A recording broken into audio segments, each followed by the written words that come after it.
Ahí está, creo que ahí sale grabando.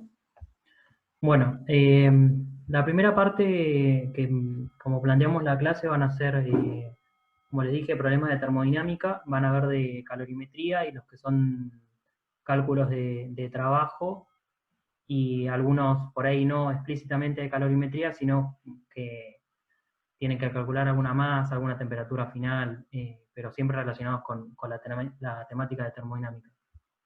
Entonces, en Introducción a la Química ustedes van a trabajar con dos principios de la termodinámica. El cero, que también está relacionado con la parte de calorimetría, que dice que los objetos en contacto intercambiarán calor hasta alcanzar el equilibrio térmico. Y el primer principio de la termodinámica, que dice que la energía del universo permanece constante. A partir de eso, entonces, nosotros vamos a tener que tener en cuenta tres cosas. Que, bueno, como dice el enunciado, la energía del universo permanece constante y esta energía del universo va a tener dos contribuciones, que es la energía del entorno y la energía del sistema. Después en química general van a haber otros dos principios más, por eso no los incluí en esta parte, y en referencia al primer principio, algunas convenciones que son las actuales y con las que vamos a trabajar y bueno, están trabajando ustedes también en sus comisiones y en la materia. Una es que la variación de energía interna, si lo miramos para el sistema, está compuesta por el calor más el trabajo. El trabajo, cuando es realizado por el sistema sobre el entorno, se puede entender como una expansión, pensándolo en un gas, es negativo, y el trabajo realizado sobre el sistema por el entorno es positivo. Estas son las convenciones que se toman. Y para el caso del calor, el calor añadido al sistema, o el que se le otorga, por ejemplo, es positivo y el calor extraído desde el sistema, o sea, que pierde el sistema, es negativo. Después, algunas equivalencias de la parte de energía, que esta J simboliza el joules, un joule son 107 hercios, y después otra unidad de energía, la caloría, que son 4,18 joules. Dicho todo esto, ahora las ecuaciones en sí que utilicemos para los problemas están en la presentación y ahora, bueno, con Goma el primer ejercicio va orientado a empezar a utilizar las ecuaciones de trabajo y a las distintas unidades que es común que ustedes les pidan expresar los resultados en distintas unidades. Ahí se ve el power, ¿no? Para que voy a la primera... Todavía yo por lo menos lo veo. No explote la computadora, pero...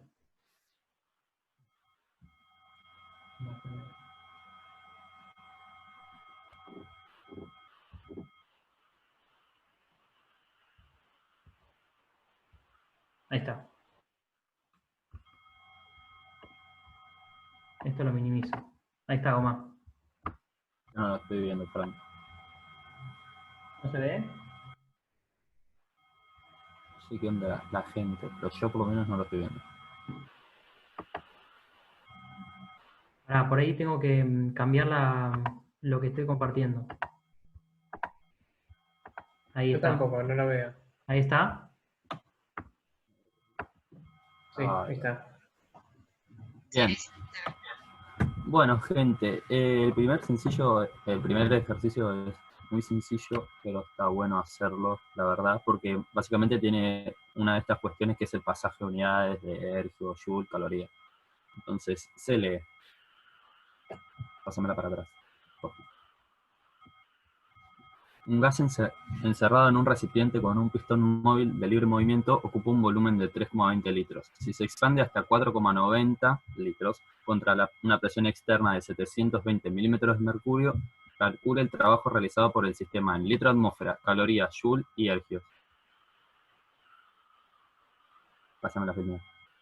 Bien, entonces, nosotros lo que tenemos que entender acá es que nosotros vamos a tener una expansión en la cual nosotros vamos a tener una diferencia de volumen. En esa diferencia de volumen, a nosotros lo que nos interesa es calcular cuánto es lo que se expande este pistón móvil con el gas.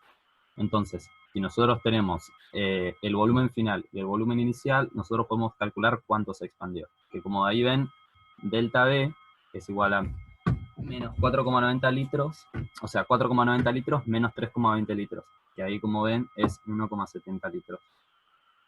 A partir de eso, nosotros también lo que tenemos que calcular es la presión externa a la cual se le ejerce, a la cual, claro, es a la cual está en contra del trabajo, ¿no? Sí.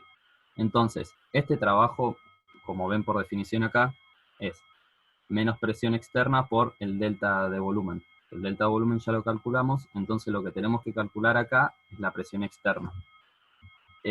A nosotros lo que nos interesa y lo que es mucho más fácil es calcular estos 720 milímetros de mercurio, pasarlos a lo que son atmósferas. Que como nosotros ya sabemos, 760 milímetros de mercurio es una atmósfera. Entonces, si nosotros hacemos la regla de 3, diciendo que 760 milímetros de mercurio son una atmósfera, 720 milímetros de mercurio, ¿cuántos son? Que es lo que se hace ahí cuando se quiere calcular la presión atmosférica, que como pueden ver es 0,947 atmósferas. Y después de eso, básicamente, lo que se hace es el producto entre las dos, que bueno, es menos 0,947 atmósferas por 1,70 litros, y eso nos da un trabajo que, como pueden ver, está en litro atmósfera, que un chico preguntó en el grupo que yo después le respondí. Litro atmósfera es una unidad de energía, ¿sí? Entonces, a partir de los diferentes tipos de los factores de conversión, nosotros vamos a poder calcularlo en joule, en ergio, en caloría o en litro atmósfera. En este caso lo tenemos en litro atmósfera. Pásame la film. Bueno, como pueden ustedes ver acá, un litro atmósfera, bueno, están todos hechos los pasajes de unidades, que nosotros creemos que era bastante oportuno porque hay gente que algunas veces tiene complicaciones, que dice yo tengo este, tengo otro, y algunas veces no es difícil, pero es confuso. Entonces decidimos hacerlo. Como ustedes pueden ver, nosotros tenemos acá el factor de conversión de que un litro atmósfera es igual a 101,3 joule. Entonces, los litros atmósfera que tenemos son X cantidad de joules, que nosotros hacemos menos 1,6099 litros atmósferas por 101,3 joules dividido un litro atmósfera. Que como ustedes pueden ver y se hacen la ecuación en papel, los litros atmósfera con los litros atmósfera se van a terminar cancelando. Entonces, a lo que nosotros nos queda básicamente es la unidad de joule, que es menos 100,6308 joule. Ahí está. Después, nosotros tenemos el otro factor de conversión, que 4,1868 joule es una caloría. Entonces, vamos y buscamos el mismo resultado que nosotros obtuvimos y hacemos exactamente la misma regla de 3, y a partir de eso nosotros podemos calcular las calorías. Que bueno, en ese caso es menos 163,08 joule por una caloría dividido 4,1868 joule, se nos va a cancelar la unidad de joule y nos va a quedar en unidad de caloría. Y después también los vamos a pasar a ergio, que ergio no es una unidad que se suele utilizar mucho en calorimetría o en termodinámica, pero sí se suele utilizar mucho más en lo que es campos electromagnéticos, campos eléctricos, entonces está bueno que lo sepan. Pero al fin y al cabo sigue siendo una unidad de energía. Que eso lo van a ver en física 2 o en física 1, si se lo llegan a tomar, pero tampoco se compliquen la vida. Simplemente lo pide el ejercicio y está bueno que lo sepan. Que como pueden ver acá, 1, o sea, un joule es 1 por 10 a la 7 ergios. Entonces, si nosotros hacemos otra vez este pasaje de unidades con el factor de conversión, menos 163,08 joule por 1 por 10 a la 7 ergios, la que nosotros se nos va a pasar dividido un joule. Fíjense que es lo mismo que hacer 1,6308 por 10 a la 2. Entonces lo que va a pasar es que se van a sumar los exponentes y nos van a quedar menos 1,6308 por 10 a la 9. Ya está. Y lo que yo quería agregar como para, a partir de la convención que se toma, es, o sea, cualquiera de los resultados le va a dar un resultado negativo, quiere decir que el trabajo es realizado por el sistema hacia el entorno. En este caso, como vimos, es un trabajo de expansión, entonces tiene sentido que el valor que nosotros obtengamos sea negativo. Eso es algo que también siempre tienen que tener en cuenta ustedes, que por ahí pueden cometer un error en el cálculo numérico, pero tienen que considerar que el resultado que ustedes obtengan coincida con lo que dice el enunciado. O sea, si el enunciado les está diciendo que el gas se está expandiendo, de ninguna manera el trabajo le puede dar positivo. Nada, eso como para explicarlo. Que sea acorde, porque van a ver que después, en años superiores, ya segundo, tercero, una de las grandes cuestiones que le van a pedir las cátedras es que construyen el criterio. Así que empezamos a construir el criterio desde el primer año. Bueno, el segundo ejemplo que les traemos es este que está en pantalla, que es muy típico de tomar. Creo que hay uno muy parecido en la guía, que parte de un gas y pide analizarlo en distintas situaciones, digamos.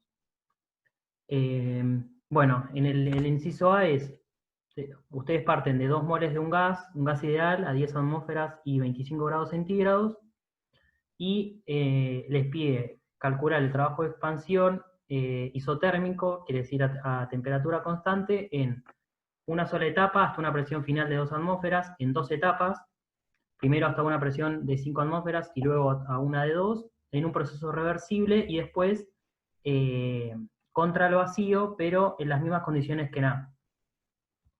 Acá quedó mal copiado. Uno es contra el vacío, o sea, las mismas condiciones que NA, que quiere decir contra una presión final, en este caso va a ser 0. Entonces, y después en un proceso isobárico de calentamiento hasta 50 grados centígrados. ¿Sí? No sé si pasa. ¿Puedo hacerte una pregunta? Sí. ¿Qué es un proceso reversible? Porque no llegué hasta esa parte, así que estoy medio perdido. ¿Proceso reversible? Sí. El proceso reversible es en el que vos vas a realizar el máximo trabajo posible. Si tuviste oportunidad de ver la clase que subieron a la cátedra o todavía no, el video, no, supongo que no. No, vi un primer video de explicación del PDF, digo, de la diapositiva, sí, ya está. Sí, ¿ese lo viste o no? Sí, pero no sé si lo vi. Digo, no sé si me acuerdo con la mía. Bueno, el proceso reversible es el que te va a garantizar el máximo trabajo, que en este caso va a poder realizar tu sistema, y lo que quiere decir, o sea, lo que se entiende por proceso reversible es que se hace en infinitas etapas, donde el sistema entra, o sea, está en equilibrio con el entorno. Entonces, esos infinitos pasos te determinan que el trabajo que vos que pueda realizar tu sistema sea máximo. Es decir, o sea, en vez de hacerlo, por ejemplo, como en el caso A, que te pide en una única etapa, vos lo haces en infinitos pasos para llegar a esa presión final de 2 atmósferas. Y la forma de calcular ese trabajo también varía. O sea, se usan dos fórmulas distintas que provienen de deducciones distintas que están en la teoría. De última, si después te quedan dudas, nos podés consultar en el grupo, pero ahí está, o sea, en las filminas está la deducción de por qué se considera reversible el proceso y cómo se calcula después el proceso reversible. ¿Sí? Sí, sí, gracias, porque mejor voy a preguntar. Gracias, Iván. Sí, o sea, porque si no ahora, o sea, lo podemos ver, pero De última, terminamos y de última, si querés, al final lo vemos bien paso por paso, que te comparto la pantalla de última. No, como vos quieras, sigamos. En el primer inciso que dice, bueno, en una única etapa hasta una presión final de 2 atmósferas. Ahí está. Bueno, para calcular los volúmenes en esas dos condiciones, como estamos hablando de un gas ideal, yo puedo aplicar la ecuación del gas ideal, que es P por B es igual a N por R por T, y calcular los dos volúmenes en esas dos situaciones. Es decir, en la presión de 10 atmósferas y en una presión de 2 atmósferas. Donde, como ustedes ven, al ser una expansión, el volumen está aumentando, pasa de 4,88 litros a 24,43.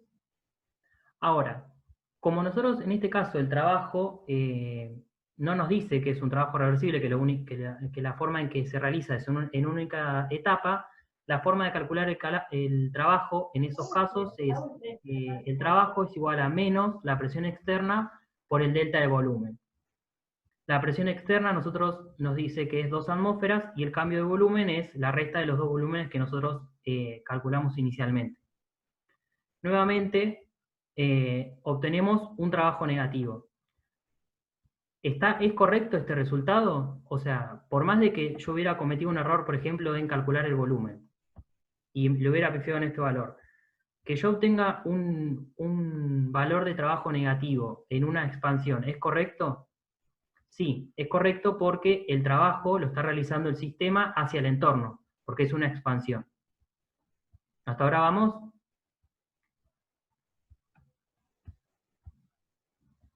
Bueno, avanzo. Si no hay dudas... Sí, sí se entiende. Joya. Bueno. En el segundo, para que tengo el enunciado acá, para no tener que volver para atrás.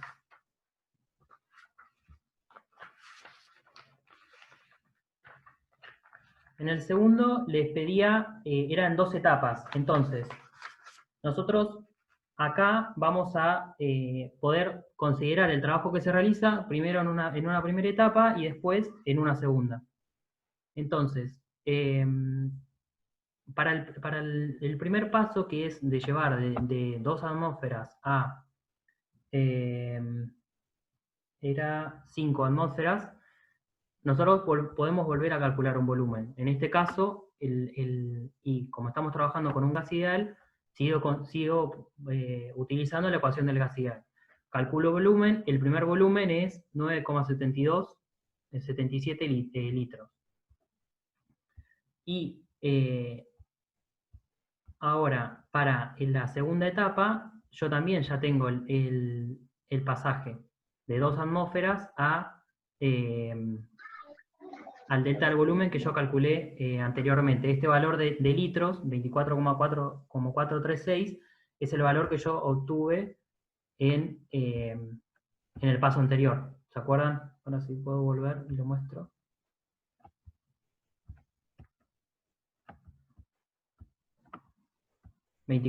Acá, en este caso, que es el volumen final si yo lo hubiera hecho en una única etapa.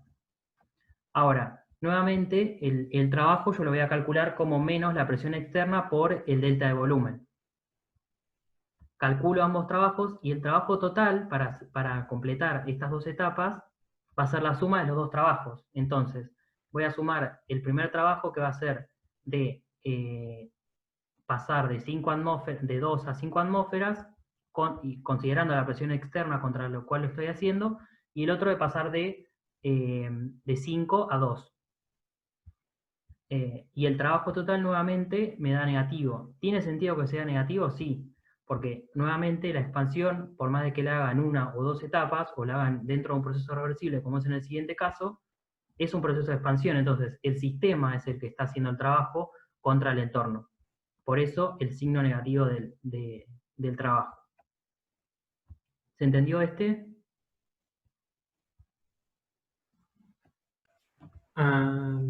Yo no entendí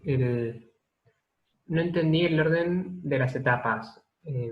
O sea, ¿afectan algo? Me refiero, era de etapa de 5 atmósferas y de 2 atmósferas. Lo que significa es como tengo esa misma cantidad y la hago, ahí la paso Claro, a 5 atmósferas y esa misma cantidad y la paso a claro. la presión 10 todavía y la paso a 2 o paso de No, de 10. 5 a 2. Ah, sí, de 10 a 5 y 5 a Claro, 2. Ok. exacto. Esas dos etapas, pero la cantidad de gas que vos tenés es siempre la misma. Ok, no son dos casos diferentes, es el mismo. Es el mismo. Yo tengo una consulta. Sí, Viste que la fórmula de trabajo está la original y la actual, o así lo tenemos todo en la teoría. sí, las dos convenciones. Claro. Y yo si uso la otra fórmula, que es la que uso yo generalmente, me queda positivo el trabajo en vez de negativo. Para la otra convención, el trabajo también se entiende al revés. O sea, el trabajo es positivo cuando lo realiza el sistema, Ah, claro, sí, sí, o sí. sea, es Claro, la totalmente al definición, revés la convención. claro, es la definición al revés, pero es lo mismo. Sí, o sea, en definitiva, el resultado que a vos te dé te debería dar acorde a la convención que el sistema es el que está, el sistema es el que está realizando el trabajo sobre el entorno. Claro, claro. Ya O sea, entendí, no gracias. importa la convención que uses, sino entendiendo de que el sistema es el que está realizando el trabajo sobre el entorno. Eso sí, o sea, por más de la convención que uses.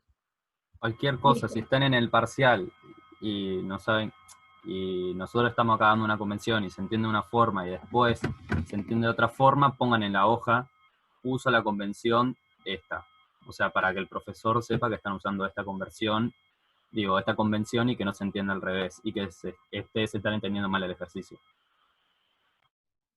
Sí, eso se puede aclarar, pero creo que ahora todas las comisiones están trabajando con la convención actual y además, o sea, por ahí surge este inconveniente porque yo estuve revisando la teoría y hay veces que, o sea, como que al principio empieza con la convención vieja, después aclara la nueva y por lo general después aparece con la convención vieja, entonces como que ahí se da la discrepancia. Eh, pero, o sea, lo que tienen que tener en cuenta ustedes es que usen la convención que usen, al momento de la corrección, o sea, ustedes por cómo planteen las fórmulas ya van a saber los docentes si están utilizando la nueva convención o la vieja. Pero en base a esa convención, sí o sí, el resultado que les dé tiene que ser coherente a que el sistema, en este caso que es una expansión, esté realizando trabajo sobre el entorno. Ahora, el próximo paso es el mismo proceso que NA, como le decía NA, pero en un proceso reversible. Entonces, nuevamente, el trabajo, en este caso, en un proceso reversible, se calcula de esta manera. El trabajo es igual a menos n por R por T. N por R por T, este es igual al mismo término que aparece en la ecuación de gases ideales. Dividido, perdón, por el logaritmo del cociente de las presiones. Esta es la presión final y esta es la presión inicial. Lo mismo se plantea para el volumen. O sea, esta ecuación, cambiando los volúmenes, también es equivalente para el cálculo del trabajo reversible.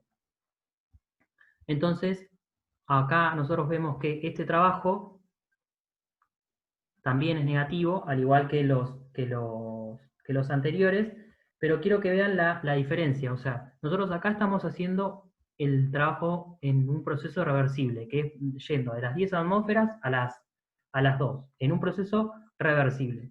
Ahora, acuérdense de este número, menos 78,65 litros atmósferas. Si vamos a los resultados anteriores, en el caso del inciso B, a ver si me cambia esto. El trabajo que nosotros obtenemos sumando las dos etapas es menos 53,7592. Y para el primero, menos 39,09. ¿A qué voy con esto? el trabajo que nosotros, el valor que nosotros obtengamos de trabajo en un proceso reversible va a ser el máximo que pueda realizar el sistema. Entonces, por encima de este valor, no vamos a obtener un valor de trabajo por encima de este, porque es como les dije inicialmente, el trabajo reversible es el máximo trabajo que puede realizar nuestro sistema. Entonces, si ustedes inicialmente calculan el trabajo reversible y después les pide que se los calcule en 2 etapas, en 5 o en 2, el valor que ustedes obtengan de trabajo en esos cálculos nunca puede ser mayor a este. O sea, en este caso no para que tomen este valor explícito, sino que nunca puede ser mayor al calculado a través de un proceso reversible. El otro inciso es llevar a cabo la expansión, en este caso, contra el vacío. Y como nosotros calculamos que el trabajo es menos la presión externa por el delta de volumen, siendo la presión externa 0, el trabajo que va a realizar el sistema es 0. A ver que tengo una pregunta. Sí, a medida que aumentan las etapas, aumenta el trabajo. Por Claro. eso el trabajo reversible, que es el que tiene el mayor número de etapas, que justamente lo que te hablas en diferenciales, es el que tiene el mayor trabajo. Claro, el trabajo llevado a cabo en un proceso reversible, como consta de infinitas etapas, es el mayor trabajo que puede realizar el sistema. Bueno, se entiende entonces por qué el trabajo contra el vacío es 0. Y después, en el otro les pide... Esperen que no me pasa.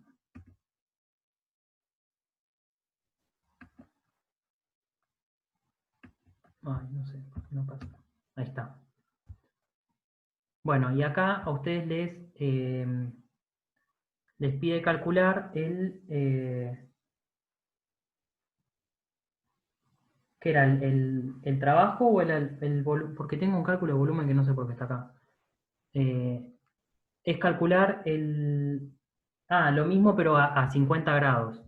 Entonces, nuevamente ustedes van a calcular, como la presión es constante, únicamente considero el cambio de volúmenes y el proceso, en caso de que sea un proceso reversible, ustedes pueden calcularlo como usando esta fórmula, pero cambiando únicamente las presiones, porque en este caso son constantes, por el cociente de volúmenes, o el delta de volumen, considerando la única presión externa contra la que se hace el trabajo, que les aclaraba.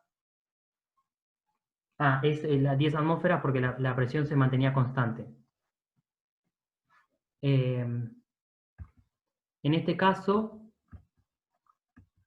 creo que va más apuntado al cálculo con el cociente del trabajo reversible. O sea, como esta fórmula puede ser aplicada ya sea con el cociente de presiones o con el cociente de volúmenes, en ese caso les pediría hacer el trabajo reversible, en este caso considerando el cambio de volumen, que puede ser calculado, como estamos siempre trabajando con un gas ideal, con la ecuación del gas ideal. ¿Se entendió más o menos? Este es un ejercicio bastante típico, donde por ahí, o sea, son 2 fórmulas que ustedes tienen que utilizar, pero la idea es que entiendan y también tengan un poco de criterio con los resultados que ustedes obtienen, o sea que en el caso, como dije, el proceso reversible no tengan un valor que sea menor a los que hayan obtenido en etapas con menor, en trabajos con menor número de etapas, y después que consideren también, en el caso de encontrarse o a volumen constante o a presión constante, en un trabajo reversible, ¿cuál fórmula utilizan? Si es con el cociente de volúmenes o con el cociente de presión. Los diagramas, si quieren, se los podemos dejar como tarea y los podemos después chequear en el grupo de consultas. Yo no llegué a hacerlos, pero de última después los podemos compartir ahí en el grupo. Creo que en este seguís vos, Oma, ¿no? Sí, pero volver para atrás. La filmina anterior. Porfis. A ver si lo veo. No lo veo. Está tardando. Bueno, fíjense que siempre lo que nosotros tenemos son datos de presión, volumen, moles o temperatura, y nosotros la herramienta que tenemos siempre va a ser la ley del gas ideal. Entonces, muchas de las cuestiones que nosotros vamos a analizar siempre van a ser en gases ideales. Entonces, siempre vamos a terminar utilizando la ecuación del gas ideal, o en la mayor parte de los ejercicios. Pero quería agregar eso porque capaz que me dan esto, me dan lo otro, y no sé para dónde ir. Entonces, siempre planteen en la hoja P por B igual a NRT, y van a ver que por algún lado el ejercicio sale. Bien.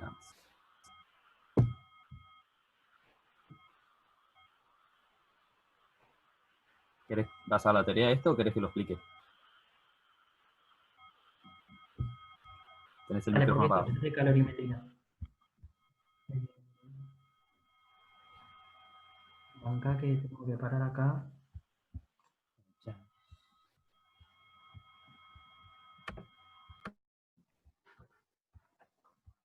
Ahí se ve la otra parte, sí, ¿no? Se ve el texto. Sí, sí.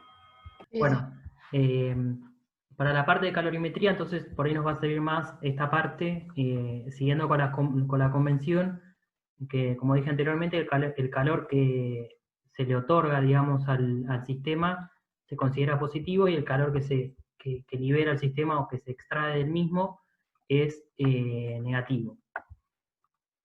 Después, dos principios de la calorimetría que ustedes van a tener en cuenta siempre que resuelvan un problema, y después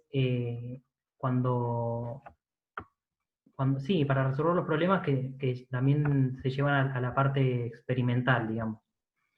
El primer principio que dice: cuando dos o más cuerpos con temperaturas diferentes son puestos en contacto, se intercambia calor hasta alcanzar el equilibrio térmico. En un sistema térmicamente aislado, la cantidad de calor recibida por uno es igual a la cantidad de calor cedida por los otros. Entonces, siempre ocurre este equilibrio, que el calor cedido es igual al calor absorbido. Y después, el segundo principio dice que la cantidad de calor recibida por un sistema durante una transformación es igual a la cantidad de calor cedida por él en la transformación inversa. Lo que se puede entender como que el calor cedido va a ser menos el calor cedido, menos el calor cedido es igual al calor absorbido, porque cuando lo absorbe el sistema es positivo, y cuando lo extraigo o lo cede el sistema al entorno es negativo. Después, otras definiciones que también surgen cuando hablamos de calorimetría es la capacidad calorífica, que se suele simbolizar con la letra C mayúscula, que indica la cantidad de calor necesario para producir un aumento en 1 grado centígrado en un sistema. El calor específico, que este es el que más vamos a utilizar, que es la cantidad de calor necesario para aumentar la temperatura de 1 grado de una sustancia, de 1 gramo de una sustancia en 1 grado centígrado. Se suele simbolizar con la letra C minúscula o C sub B. Y después la capacidad calorífica molar, que sería lo mismo que el calor específico, pero únicamente cuando hablamos de un mol.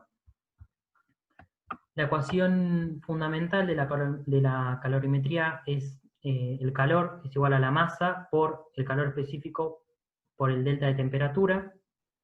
El delta de temperatura lo pueden trabajar en Kelvin o en grados centígrados. Por lo general siempre los datos se los dan en grados centígrados, así que pueden trabajarlo con grados centígrados y no hay problema. Después, el calor sensible, que es el que se obtiene de la ecuación fundamental de la calorimetría, se entiende como el calor recibido o cedido por un sistema al sufrir una variación de temperatura sin que haya un cambio físico. Esto es importante. Su expresión matemática es la ecuación fundamental de la calorimetría, como dije.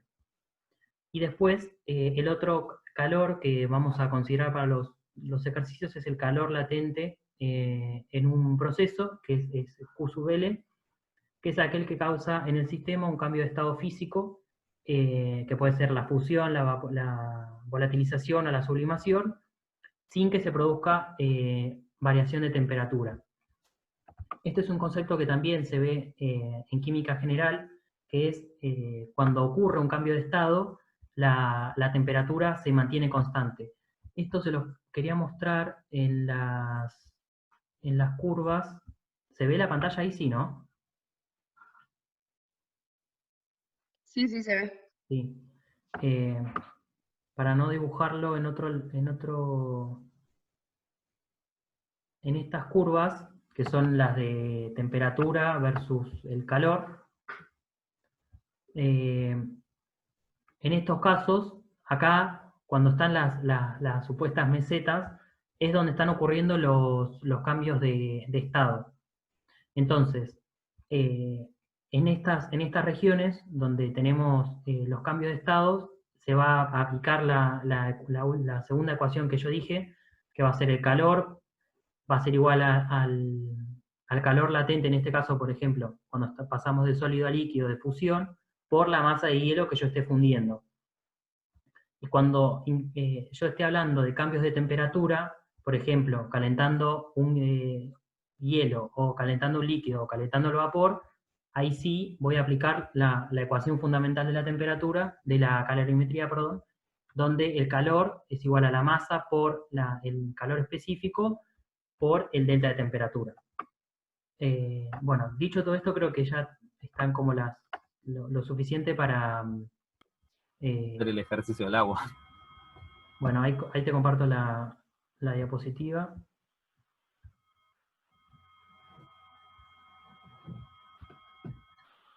Ahí está. Después se sigue viendo en general, a ver. Después se sigue viendo a lo largo de toda la carrera estos tipos de ejercicios. Pero bueno, leamos.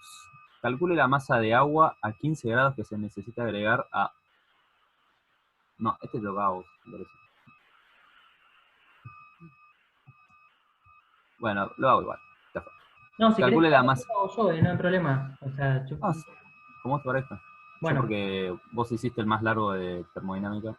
Bueno, yo lo digo si querés. No, me da igual. Y yo hago el otro más largo. Dale. Calcule la masa de agua a 15 grados centígrados que se necesita agregar a 1 kilo de hierro a 800 grados para que la temperatura final sea de 25 grados. Este tipo de ejercicios también es común porque nosotros acá utilizamos las fórmulas de calorimetría, pero no despejamos explícitamente un calor, sino que vamos a despejar la masa de hielo que tenemos que agregar para alcanzar una cierta temperatura. Entonces, en este caso, como les dice el enunciado, aplicando, digamos, el concepto de que el calor cedido es igual al calor absorbido, podemos plantear el balance que los calores va a ser cero. En este caso porque el hierro va a ceder calor al agua, a la masa de agua que agreguemos, y el agua la va a absorber. Entonces, esos dos calores tienen que ser cero. ¿Se entiende? Entonces, partiendo de la definición de eso, nosotros con la ecuación fundamental de la calorimetría sabemos que el calor va a ser igual a la masa por el calor específico por el delta de temperatura. Y lo mismo para el agua. La masa que nosotros tenemos de hierro es dato, como dice acá es 1 kilo, como el calor específico acá me faltó ponerlo, pero el calor específico del hierro es 0,11 calorías dividido grado por gramo. Estas son las unidades que suele tener el calor específico. Entonces, para el caso del hierro es este valor, y para el caso del agua es 1 caloría sobre gramo por grado. Planteando esta ecuación, igualándola a 0, nosotros lo que tenemos que despejar es la temperatura, la masa que nosotros tenemos que agregar de agua. En este caso es acá, esta masa es la que nosotros tenemos que despejar. Bueno, esto es simplemente pasos algebraicos que tienen que tratar de, o sea, las unidades se van a cancelar, nosotros acá tenemos 1 centígrado que se van a ir con estos centígrados de acá, lo mismo va a pasar acá. Y de acá, de esta parte, vamos a obtener un dato que únicamente tiene unidades de caloría, porque este gramo se cancela con este gramo, y como dije, el centígrado se cancela con el centígrado, entonces voy a tener calorías, y después voy a tener como incógnita la masa de agua por, acá me quedan 10 calorías por gramo, porque este centígrado se va con este centígrado. Despejando, yo obtengo finalmente que, haciendo el cociente, esta caloría se va con esta caloría, y obtengo la masa de agua que yo tengo que agregar para que ese sistema alcance la temperatura de, como decía, 25 grados centígrados. Es importante que entiendan este concepto, que se basa en el primer principio de la calorimetría, donde yo tengo dos cuerpos. En este caso, la masa de hierro está más caliente que la masa de agua que yo tengo. Entonces, otra cosa que va a pasar es que, bueno, la masa de hierro va a perder calor y en parte va a ser absorbido por la masa de agua. Entonces, entendiendo ese balance de energías, en este caso de calor, ustedes pueden despejar la masa de agua. Este es, dentro de todo, también un problema bastante típico. Por ahí, por lo general, siempre se pide alguna temperatura final o el cálculo de un calor en específico, pero nunca está mal repasar este tipo de ejemplos.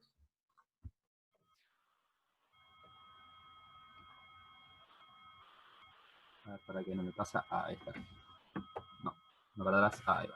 Bueno, 4. Ahora sí, lo que nosotros vamos a necesitar, no sé si se acuerdan del gráfico que tenía 5 etapas, vamos a calcular el calor que se necesita para pasar agua de menos grados a grados Celsius. Calcule la cantidad de calor necesaria para llevar 10 gramos de hielo de menos 20 grados hasta vapor a 150 grados.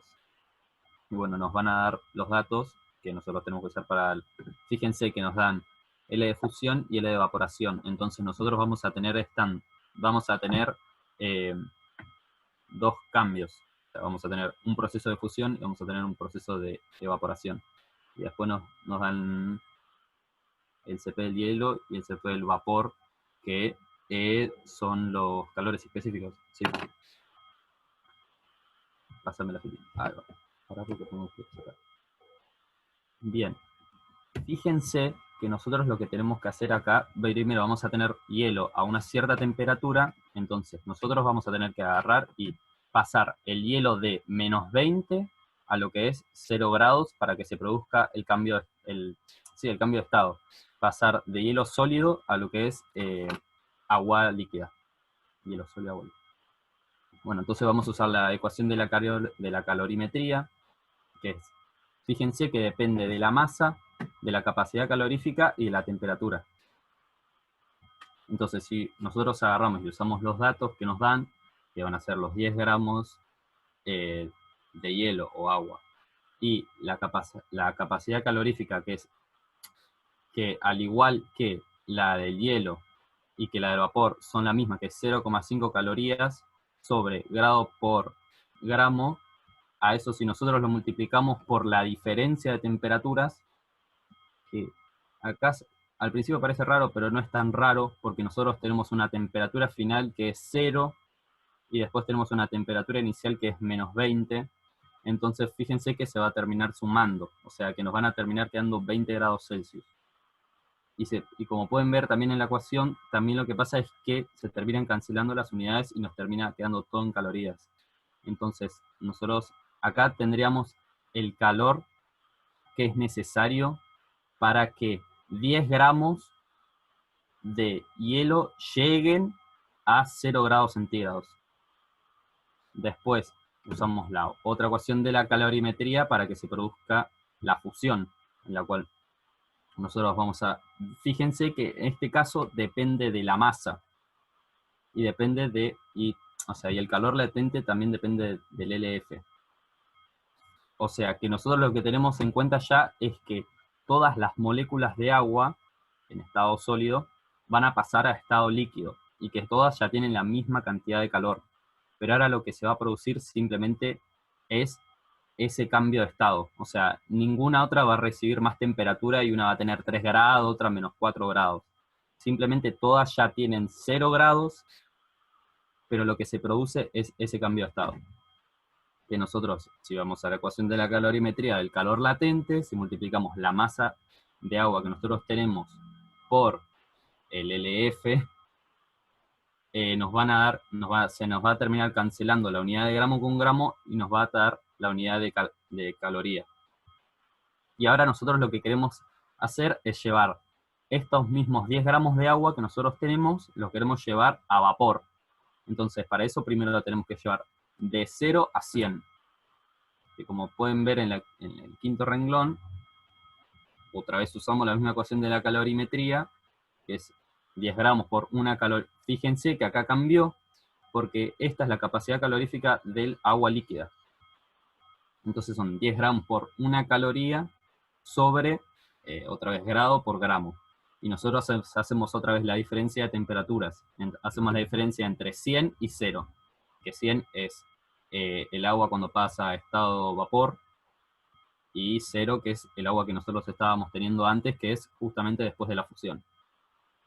Bueno, otra vez se nos terminan cancelando todas las unidades y nos queda otra vez sin calorías. Y fíjense que después, otra vez vamos a tener otro cambio de estado en el cual nosotros pasamos de agua líquida a agua gaseosa. Entonces otra vez vamos a la ecuación del calor latente, y con los datos, utilizando siempre la misma masa de agua, porque nosotros recordemos que siempre es la misma unidad de masa que nosotros tenemos en el calorímetro. Vamos a poder calcular las calorías que se necesitan para pasar de agua del estado líquido al estado gaseoso. Y después, finalmente, lo que pasa es que nosotros ya tenemos el vapor de agua, entonces simplemente lo único que nosotros queremos hacer es pasarlo a 150 grados. Que otra vez, si volvemos a la ecuación de la calorimetría, vamos a hacer la misma unidad de masa por la capacidad calorífica del vapor, que fíjense que es igual que la del hielo, por la diferencia de temperaturas, que justamente es el pasaje, o sea, es esa la diferencia de temperatura. Sí, simplemente es eso, que es lo que se quiere escalar, por así decirlo. Y que otra vez se vuelven a cancelar todas las unidades y nos quedan todo en calorías. Y ahora, si nosotros queremos saber todo el calor que se involucra en ese proceso, tenemos que sumar todas las calorías o calores que se entregan.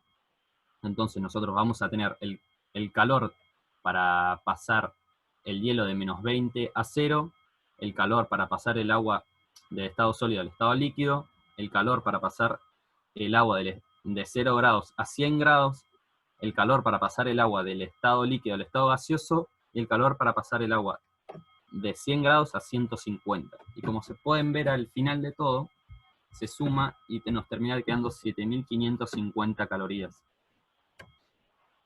Fíjense que simplemente se usan dos ecuaciones. Así que estén atentos, atentas, y fíjense los datos que se les dan. Porque siempre va a pasar, siempre hay un cambio de estado, siempre se sube la temperatura.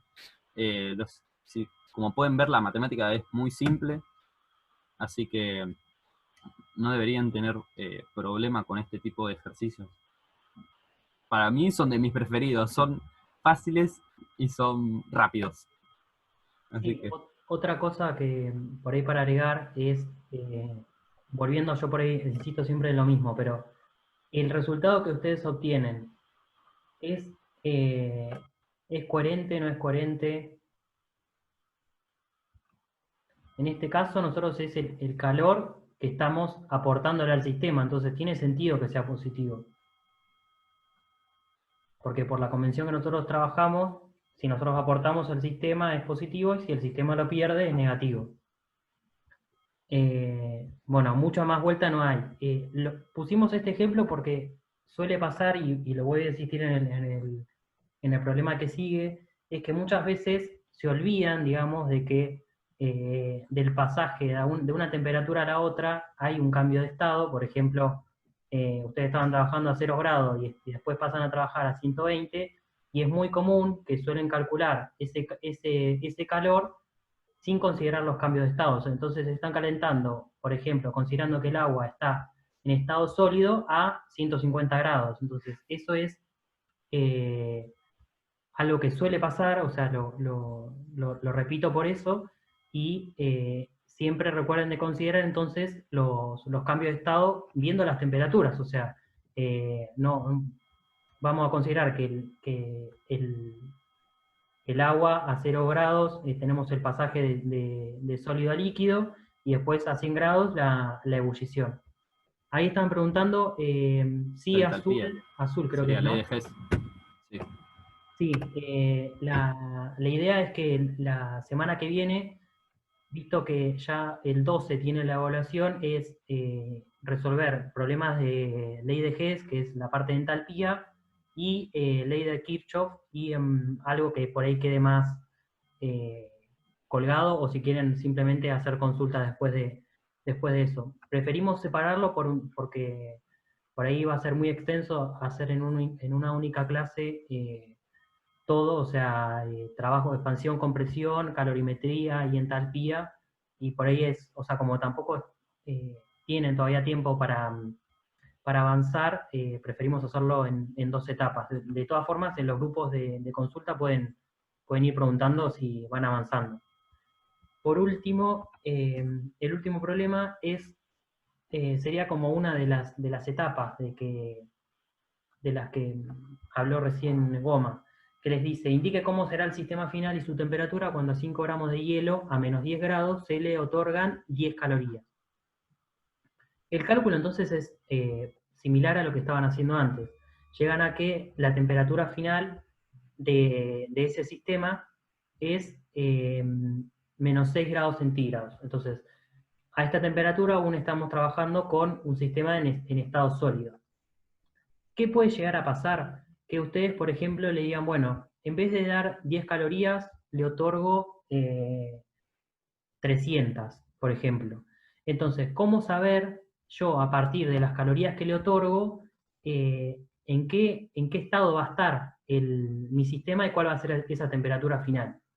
¿Cómo puedo yo saber eso? A partir de los datos de los calores latentes, por ejemplo, porque si yo sé que para aumentar en 1 grado la temperatura, para pasar de sólido a líquido, necesito 80 calorías por gramo, yo acá tengo una masa de hielo, una masa entonces, calculando a partir de, por ejemplo, 80, yo puedo saber si esas calorías que yo voy a otorgar me son suficientes para llevar a cabo el cambio de estado. ¿Se entiende lo que quiero decir? O por ahí no sé, a ver si... Da una pregunta. Sí, Entonces, lo que quieres decir es, como le otorgo 10 calorías, que no es menor que 80, significa de que no pasa, de que no llega a tener 0 grados. claro, exacto. O sea, vos con los calores latentes y considerando siempre la masa, porque, o sea, nosotros lo tenemos que expresar, como lo dice las unidades, están por gramo. Entonces, si yo multiplico, por ejemplo, en este caso eran 5 por los 80, no me dan, o sea, las 10 calorías no me dan si hago, perdón, 10 por 5, no me dan las 80 calorías para fundir el hielo. Entonces, ahí yo ya sé que estoy trabajando en un estado que aún sigue siendo sólido. Pero si fueran 300 calorías, yo ahí sí tengo que considerar un cambio de estado, ¿se entiende? Entonces ahí la sumatoria del calor va a ser, por una parte, considerando el aumento de temperatura hasta los 0 grados y después el calor del propio cambio de estado. ¿Sí? Pero ¿qué pasaría si, por ejemplo, estuviera al cero absoluto y te da 80, y te da 80 calorías? Y en Por ese ejemplo, caso, no vos considerás únicamente el cambio de estado, porque estás a 0 grados y ahí lo único lo que va a poder pasar es que el sólido se funda. o sea, siempre que sea, en este caso, en el agua, siempre que sea 80 calorías, está la posibilidad de que se funda. No, o sea, las 80 calorías son, vos necesitas otorgar 80 calorías por gramo para que la masa que vos tengas se funda. O sea, esto siempre está expresado por gramo de sustancia. O sea, por eso que el que se funda o no va a depender de la masa que vos tengas de sustancia. No sé si ahí se entendió. Sí, un poco mejor, sí. Porque no es que el valor, o sea, bueno, si me dan, o sea, si acá en el enunciado hubieran dicho 80, yo ya digo, bueno, listo, ya se fundió. No porque tengo que considerar la masa de hielo que yo tengo. Ah, no, sí, tendría que ser 80 por 5 para que se funda, Claro, ¿no? sí, exacto. O sea, siempre llevar la masa, llevarlo para poder relacionarlo con los calores latentes, ya sean 80 o 540, teniendo en cuenta la masa con la que yo parto. Eso es otro error común. Pero bueno, de última, si todavía me pueden preguntar de última. Yo le puse esto y lo dejo así como medio disparador, eh, para que lo piensen de que, o sea, acá nosotros en este problema estábamos trabajando con ya una cierta cantidad de masa y nosotros sabíamos, estábamos calculando ya el calor que se necesitan. Por ejemplo, para fundir 10 gramos son 800 calorías. Entonces, para fundir 5 gramos voy a necesitar la mitad. Van a necesitar 400. Entonces, si yo otorgo 320 calorías, a uno lo voy a fundir al hielo. ¿Se entiende cómo es la relación? Y no importa la temperatura a la que esté. No, mientras ¿O estés sí? abajo de 0 grados, ahí no te importa la temperatura de partida. O sea, Ah, sí. porque esta relación es únicamente para el cambio de estado. O sea, yo lo que puedo decir es, bueno, si para 10 gramos necesito 800 calorías, para 5 voy a necesitar la mitad. Y si yo, te digo que le otorgo 320 calorías no me van a alcanzar para fundir esa masa de hielo. Entonces sigo estando en estado sólido. Si te dijera 500, ponerle calorías, y volvemos a lo anterior, ahí sí estás trabajando primero, considerar el pasaje de calentar de los 5 gramos de -10 a 0 grados, y después la fusión de esa masa de hielo con las 500 calorías. ¿Se entiende? O sea, pero las calorías van a ser usadas en parte para calentar y en parte para fundir. Eh, ahora otra. Ahora algo que tampoco comprendo. Sí, Como si, por ejemplo, imagínate en este caso que tuvieras 401, 401 calorías, ¿no? sí. Y fíjate, y bueno, veis acá que pone estas 100 calorías para 10 gramos, ¿no?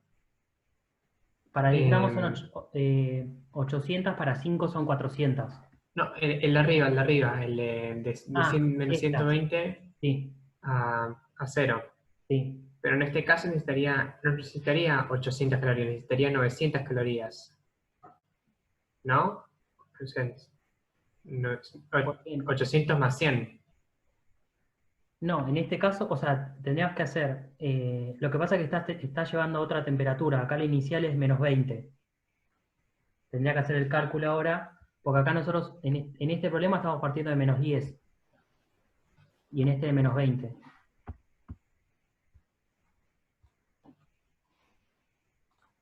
O sea, yo te puse el ejemplo de estas calorías para que vos pudieras relacionar de que saber en qué estado va a estar o no, lo puedo calcular fácil considerando la masa de sustancia con la que parto y el estado eh, el cambio de estado, ya sea la fusión o la vaporización. O sea, si yo hago 5 por 80, que es para fundirlo, y obtengo 400, ¿sí? Sí, Entonces, las calorías que yo te dé te van a alcanzar para fundirlo y para hacer el cambio de estado. O no, porque si vos únicamente te dieran, por ejemplo, 400 calorías, pero vos también necesitas unas ciertas calorías para hacer el calentamiento del hielo, no vas a llegar a hacer el cambio de estado. Es como la suma de los dos calores que vos necesitas. Ok, y si por- Así como sumo trabajo yo calores acá, yo también lo puedo hacer en este ejemplo, de ir haciéndolo como de a tramos.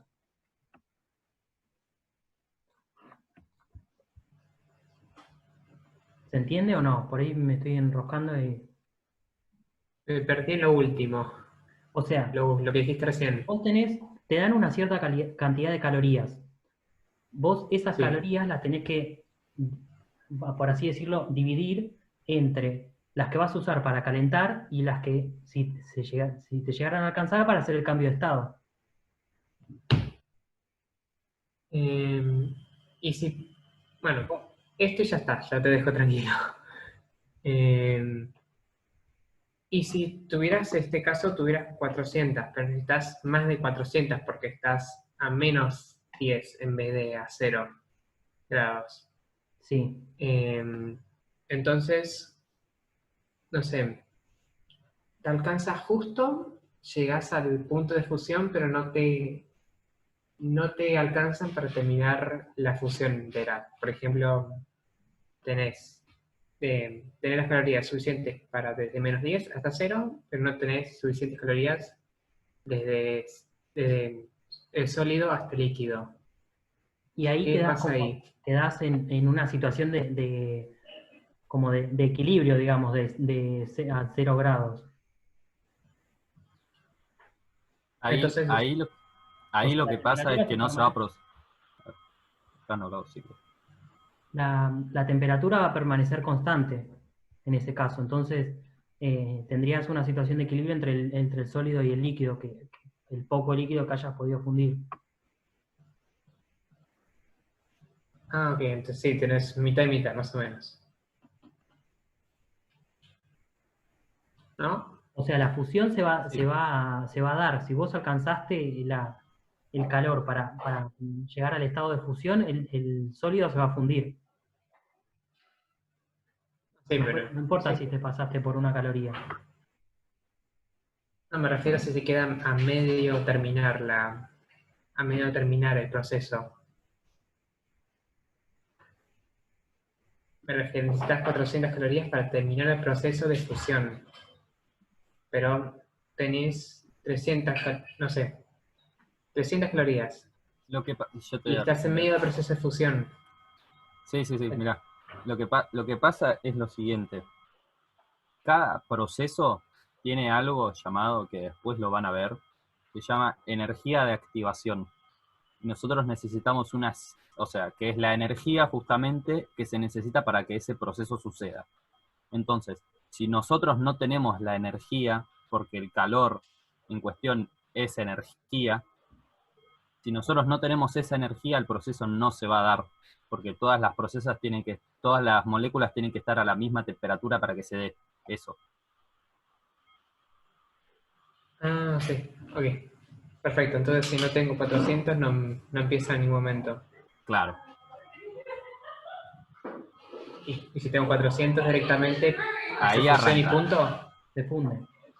Claro, se funde y quedan 0 grados.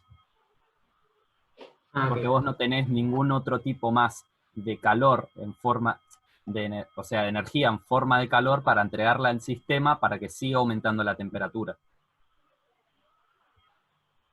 O sea, te va a quedar un Perfecto. líquido a 0 grados, pero el hielo se va a fundir. Si vos llegaste a la temperatura, o sea, si vos otorgaste el calor necesario para que el hielo se funda, se va a fundir.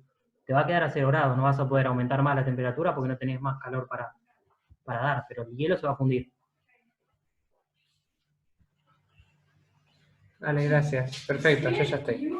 Muchísimas gracias. No, de nada.